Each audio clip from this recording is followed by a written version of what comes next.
Schizophrenia is a medical condition. Integrate the person back in to society అనేది మన ఉద్దేశం. అంటే సొసైటీకి దూరంగా పెట్టకుండా సొసైటీలో ఎంత కలపగలుగుతాం అన్నది మనం చూడాలి.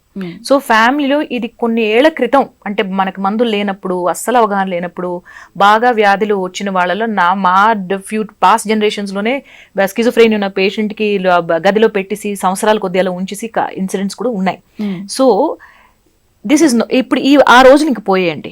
సో అన్ని మన రకాల మందులు వచ్చాయి, ఇంజెక్షన్స్ వచ్చాయి. కొన్ని ఇంజెక్షన్లు ఎలా ఉంటాయంటే నెలకు ఒకసారి వేస్తే చాలు, రోజు మందులు కూడా తినక్కర్లేదు వాళ్ళు.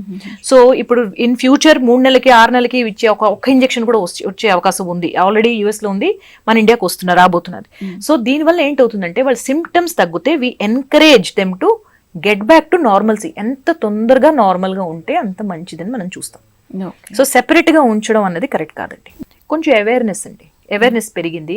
స్పెషలీ వీళ్ళు ఈ సిమ్టమ్స్ వచ్చినప్పుడు యూఎస్ లో యూకేలో ఉంటారనుకోండి, అక్కడ అంత స్టిగ్మా లేదు. స్టిగ్మా అంటే అయ్యో నాకు వచ్చేసిందా, పక్క వాళ్ళకి తెలిస్తే ఎలా ఉంటుంది అన్నది అంత ఉండదు అక్కడ.